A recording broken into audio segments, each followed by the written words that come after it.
Welcome back, my sweet listeners, to another transformative episode of the Business of Inner Peace.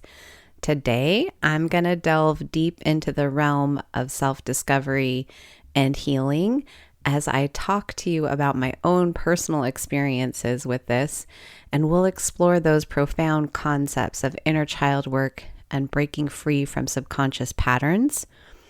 Basically, I love to look at life as a tapestry that is being woven through experiences. Some are joyous, others are very challenging. But what if I told you that the key to understanding and overcoming these challenges lies within yourself? Your inner child, that essence of our true, authentic selves, it's at the core of our emotional being, holding memories, beliefs, and emotions that shape our present reality. So let's go and jump in to the reality of my week. Welcome to the Business of Inner Peace. I'm your host, Erin Jean, and I'm so glad you're here. Let's pretend we're sitting in my living room enjoying a cup of coffee or tea and getting to know each other just a little better. That's what I love. I love getting to hear your story. I love feeling connected by the spirit of understanding that our stories bring. Today, I'm sharing some of my story, but I hope someday soon you'll be telling me yours. Listen, I know that you're feeling overwhelmed with life, and nothing is exactly how you'd like it to be. Your marriage is not what you hoped for. Motherhood is harder than you imagined. And you've lost yourself somewhere in the mix of responsibilities. Well, if you're ready to bring some more peace and joy into your life, reconnect with God who made you, and start living a life you love, then grab your cup of coffee or tea and let's dive into today's show.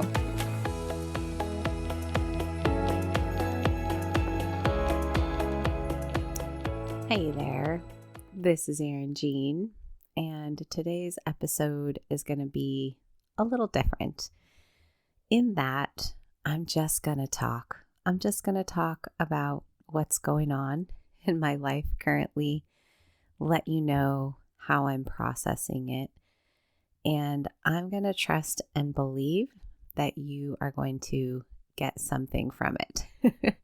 Normally, I sort of plan out my podcast episodes and I really have a vision of where I'm going with it and what I want to share with you. But today, it's just so raw and real and fresh. I just wanted to show up and be me and be honest about what I'm facing, and really just going to trust this intuition I have in recording this, that it's going to be helpful to someone. And that's really the goal. That's the goal of this whole podcast, is that you're going to walk away with something that helps you in your daily life. So, where do I want to start with this? I think I want to give you a little bit of background into me and into my childhood. I've mentioned little things here and there, but I want to tell you the story a little bit more today.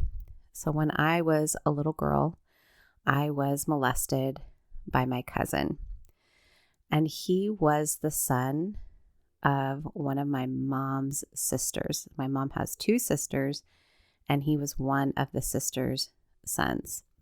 This cousin was also molesting my other cousin, who is the daughter from the other sister. And initially, everything was like this big secret where nobody really knew. My cousin and I, the two of us that were being molested, would talk to each other. But part of our cousin's strategy in being a predator was to threaten us. Obviously, if we told anyone, he had a lot of threats about what he would do to our families, and for me, to my pets, which I just loved my dogs. So that was really scary as a 6-year-old girl. And eventually, he had greater access to my other cousin. Eventually, she was really hurting, and needed to tell her mom what was going on. And the secret was a secret no longer. And our parents found out. And as you can imagine, it destroyed this family. That's a really hard thing, right? As I sit and think about it as an adult, imagining how difficult this would be to have, your sibling's kid hurting your child in this way. It just seems incredibly difficult. And as I tell this story, I know that all of the adults involved just did their best. They did their best with a really difficult situation, one that they had never been in before, and one that no one could have prepared them for. That being said, I would say it was the aftermath of what happened within the larger family dynamic, and even some of the things that happened in my own family dynamic that really is just what made it difficult. When I look back at it now, it honestly doesn't even feel like the actual act of being molested was the thing that was so hard and hurtful. It really was this aftermath that was incredibly painful and very hard to understand as a small child. And all of this got wired into me when we're talking about subconscious programming as feeling like I didn't have a lot of worth and feeling like I was unlovable, and definitely feeling like the caretaking of everyone's feelings in my family was my responsibility. And that program got wired into my body and into my being as safety, as what I needed to keep doing in life to survive. It's a very hard thing to understand, but that really is how the subconscious mind works. And so I've been working my way out of this, and I've been working on rewiring these programs. And yesterday, I received a text from my mother that was a trigger to all of these little girl feelings coming up. My parents are starting to age, and they are having a lot of serious health problems. They've been having these challenges for over a year now. It all started last summer when we really needed to get all of our siblings together and start talking through how do we care for mom and dad and face the reality that we are nearing the end of their life here on this planet. And so that's just hard no matter what, right? But the truth is, I've got some unhealthy parents. And basically, since every human out there is not healthy, I imagine that you do too. The unhealthiness of my mom and dad shows up in my mom dealing with depression, like huge bouts of depression, the majority of my life. I don't know if she's ever been officially diagnosed with anything, but I've done a lot of therapy and I've talked to a lot of counselors and therapists, and all they've been able to say to me is, we suspect that your mom is either bipolar or manic depressive, or maybe even a personality disorder. The word narcissist has been thrown around. And so all of those things are helpful in some way, but in other ways, since we don't have any official diagnosis, not helpful. But the bottom line is, my mom's brain probably doesn't function in the best way. And much of my childhood was spent with a mom laying on a couch and not interacting with me. And that was really hard and painful. And it kind of affirmed that message of feeling like I wasn't worthy of love.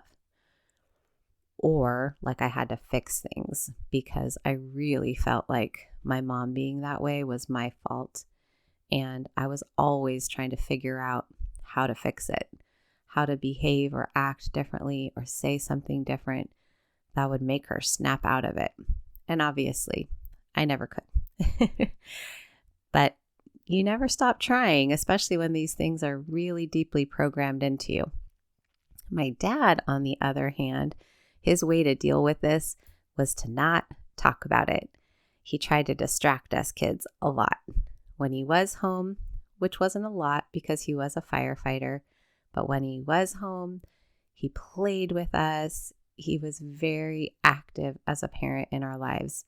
My memories are of my dad making my lunches, my dad taking me to and from school, my dad braiding my hair, my dad playing hide and seek with me.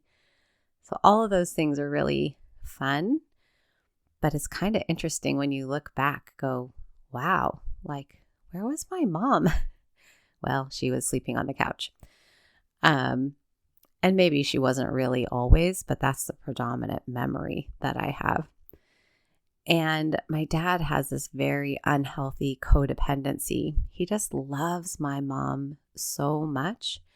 And he becomes this wild defender of her if anyone tries to point toward the truth of what's wrong.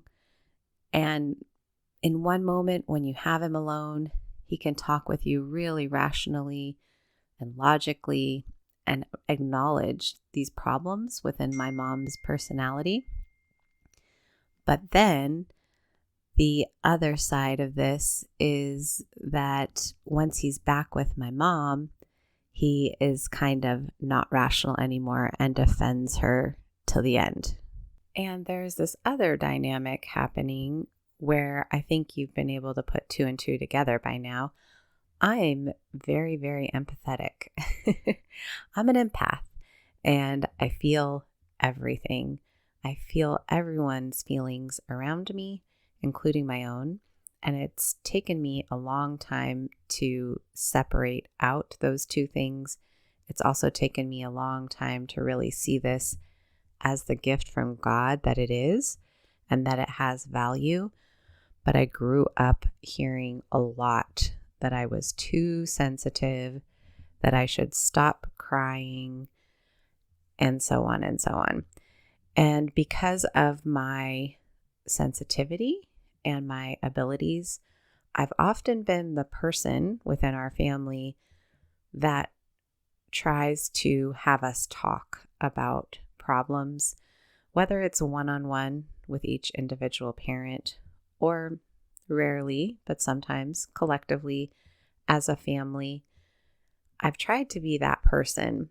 And as a result, I tend to also be the person that, at least it feels like, my mom will say really hurtful things to me because I guess she feels safe with me to be that way. I don't really know. But that's what happened this week. I sent a text just checking in, and the response that I got back really shocked me, and it hurt me, and it threw me in to, guess what? Victim mode.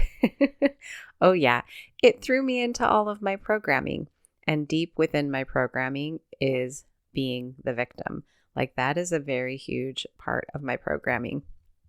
So I went into victim mode and I was upset and trying to process all of that. Well, lo and behold, as the day went on yesterday, I started to feel worse and worse and worse. Actually, physically, not just emotionally, but physically. I began having severe body aches, headaches, fever, just really feeling terrible.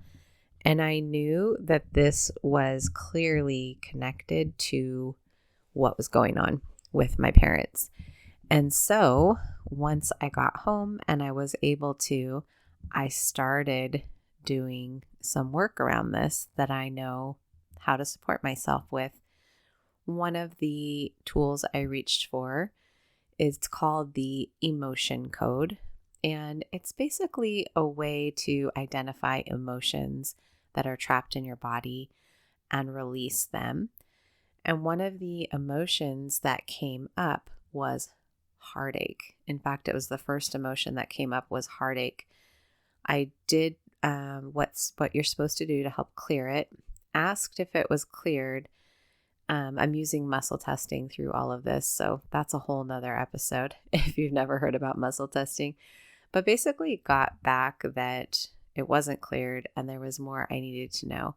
And so that's when I sat with my little girl, literally just climbed in bed, got into the fetal position, and started having a conversation with myself, which I know can sound a little crazy, but I'm telling you what, it's so helpful. I asked myself how old I thought I was, and the answer I got back was around 4. And I just started validating how I thought 4-year-old me probably felt and the heartache that she had with a mom that's just always laying on the couch. And the tears just started pouring in. I mean, I was sobbing. I was just sobbing.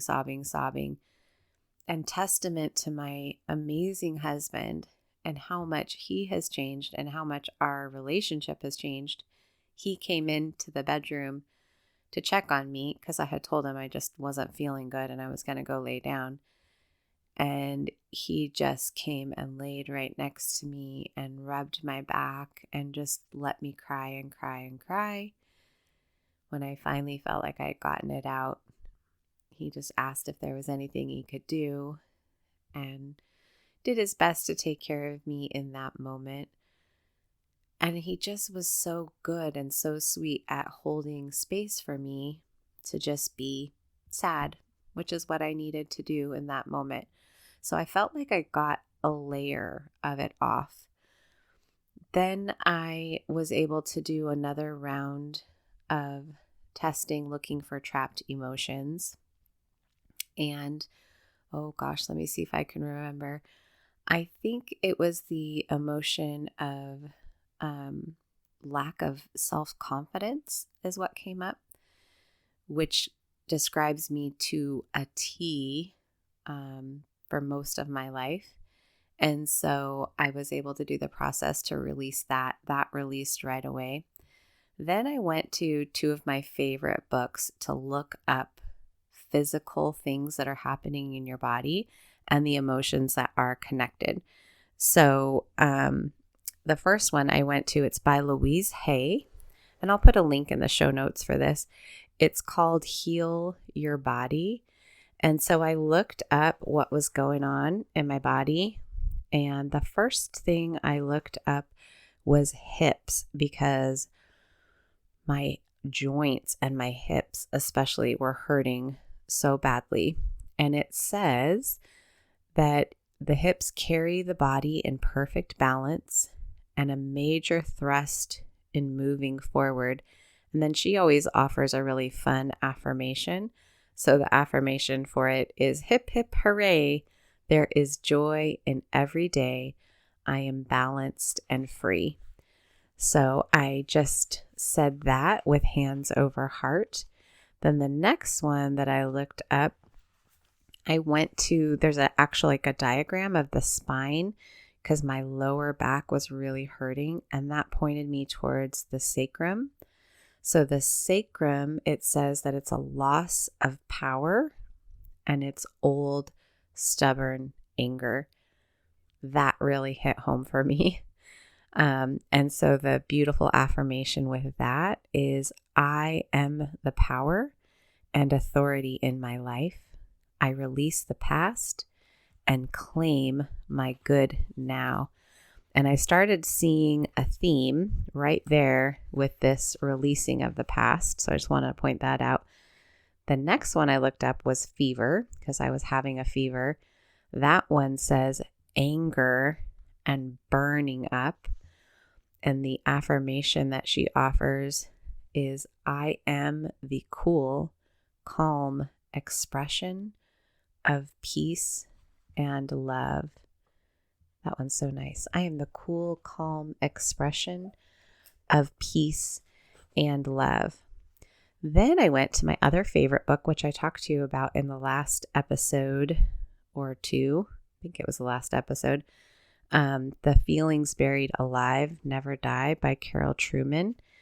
And she's got all of her ailments in the back. So I went and looked them up from her too, just to get another piece of input. So for her with fever, it says feelings of anger, unable to be expressed, feelings of resistance, emotionally burning up about something, being affected by lack of order, and holding on to the past. So this anger has come up twice already, and holding on to the past has come up twice. So I was really paying attention to that. And then I went and looked up hips in her book, and it says, fears making major decisions, has nothing to look forward to, lack of emotional and physical self-support. And here's what really hit me spot on, hip joint, because it was really like my joints that were aching, not wanting to accept present experiences. And that felt really true. Like, I really do not want to accept this reality with my mom and dad. I won't go into all the details, but essentially, my mom and dad don't really want their children to help them during this time. And they've told us repeatedly as they've been hospitalized to stay away. And that has been so hard, particularly on my little girl, because she is hearing the message, I do not love you. And though that may not be the actual message they're intending to send, I want to acknowledge what my little girl is hearing and the pain that she's having through all of it. Now, the other cool thing about the Carol K. Trueman book is that you can go and find out, right? So to me, anger was the very clear emotion that was being present. And I went and looked up anger, and then it gives you the opposite of anger. Let me find it here on the list. Angry. So the opposite would be to forgive, love, peaceful, calm, and merciful. And so I immediately took that information. I went right into the part of her book where she's got the script, and I just claimed all of those things, that I am forgiving, and I am loving, and I am peaceful. That helped me to release another layer of all of this. And then the next step I did is I went and took a lovely Epsom salt bath, and I put in some of my favorite essential oils. I put in a blend called Balance, which is great for grounding. I put in, oh gosh, why can I not remember the name right now? I'm not remembering the name, but it is really good for clearing and moving emotions in the body. It's also really good for circulation. I'll come back to that when it comes to me. Oh, cypress. Haha, my brain found it already. I put cypress in. Cypress is really good for movement in the body from circulation standpoint, but also with feelings as well, helping you to move through emotions. And that was just lovely. I took a lovely bath, and as I laid in the bath, so much of the pain began to lift from me. And I had this little idea in my head. I had this idea that I would, instead of responding to my mom, I would write a text to my dad. And I would tell him that I'm no longer available to talk with my mom because I don't feel safe talking with her, emotionally safe. And so here are my concerns, and I would just tell them to my dad. And I sat with that for a moment. One of the things I love about water, this is a scientific truth, is water has memory. Water can actually change under a microscope, and it can change with emotions, which is really cool. There's so much fun data out there. But as I sat in that water and really allowed it to wash over me, it came to me that I was just returning to another pattern. And that pattern is the pattern of going to my dad, trying to reason with my father to make things better, because my mom is not historically a safe place or a reasonable place when things are difficult. And I just had to laugh because I realized pretty quick, look at me. I'm just trying to go into another pattern.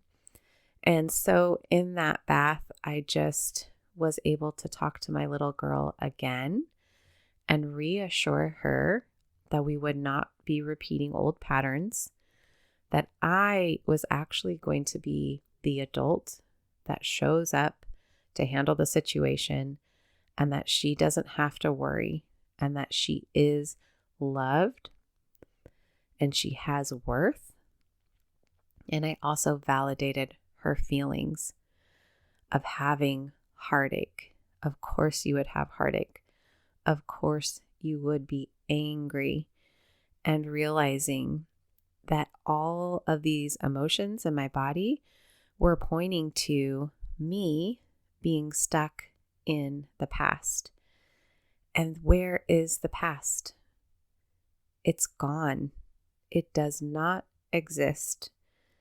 And I just am ready to release another layer of the past. And often when you're doing this work, some people call it an ego death. Some people call it up-leveling.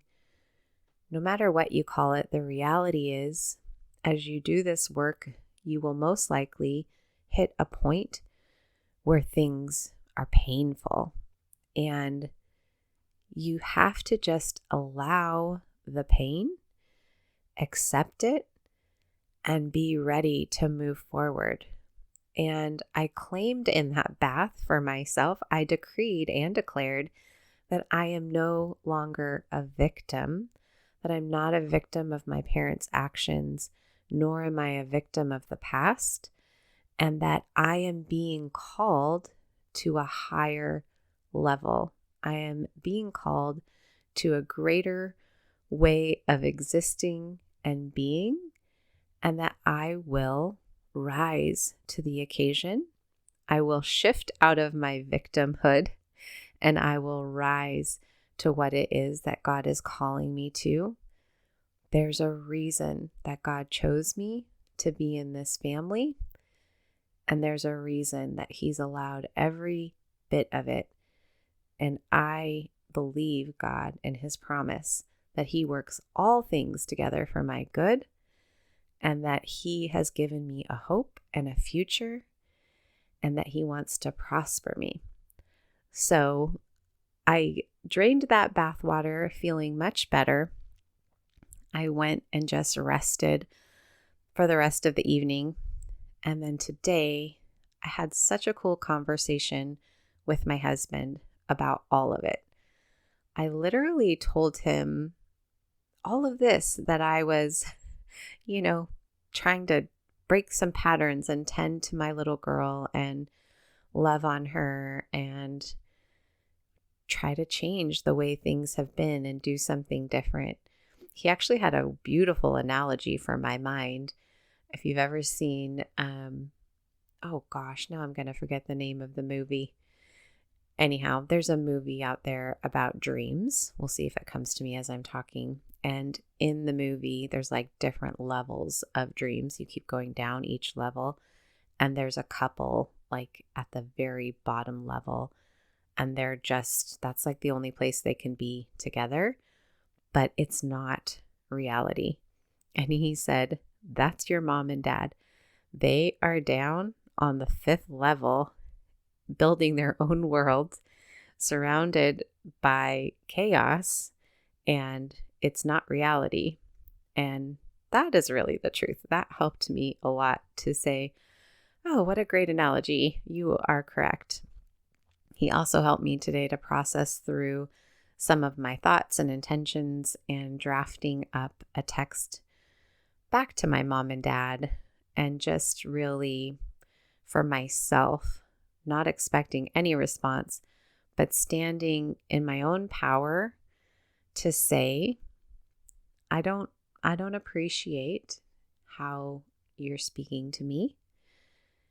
And in the future, a text like this would be better if it was directed at all of your children instead of just singling me out, because that's how it felt. And I just stated the facts of my perspective and the facts of the situation. And who knows what that will produce. I have no expectations of it producing anything, but it helped me to continue this process of rewiring my own subconscious programming, my own inner child work here, because your inner child will not stop wanting to run these programs until they believe that you are going to be the person that actually keeps them safe. And I am continually doing my best to show up as the adult that is going to keep my little girl safe from here on out. So hopefully some of that's been helpful for you. Maybe you've had something that was similar in your own life that you can draw from this. I think if you were going to walk away with anything, I just want you to really hear and understand that your inner child is running much of the programming of your day, your decisions, your life. And if you are not happy with what is in your present reality, the harsh truth is whatever you are getting or not getting, you are asking for that, because what you focus on grows. And there is a reason that God tells us to take every thought captive and to renew our mind. Because as humans, we have this thing called preoccupation, where we get so focused and hung up on the past or the future, and we really struggle to stay present in reality. And there's really no other creature on this planet that does that. Animals are present with their reality. If there is a gazelle eating in the Sahara and suddenly a lion shows up, all of that energy gets sent to her legs and she takes off running to preserve her life, to escape the lion. And if she's successful and we see her the very next day eating grass and we say, wow, can you believe that lion yesterday? She is going to say, what lion? What are you talking about? I don't see a lion. Because animals just have the present happening for them. They do not have preoccupation. And chances are your thought process is being spent the majority of your time in the past or in the future. And I'm encouraging you to do this work so that you can be more in the present and enjoying what God has given you here and now. So I love you, sweet friend. If you are ready to work with me, then I'm ready to work with you. There's lots of ways you can get in touch with me. They are all out there in the show notes. I would love to see you in our next round of my 90-day course, The Business of Inner Peace, where I help women transform their marriages without involving their husbands. And you can go to bit.ly/Erin Jean course for that. It's bit.ly/Erin Jean course. I sure love you, sweet friend. Make it a great day. I hope you enjoyed today's episode. If you're feeling blessed by the content here, the number one way you can show me is by leaving me a written review of the show. I'd be forever grateful. Knowing that you're out there listening helps me know that I'm truly living out God's purpose in my life. The other thing you can do is take a screenshot of this episode, share it with a friend, or better yet, tag me on your Instagram stories. Remember, you are seen, known, and loved. May God richly bless you today. All my love, Erin Jean.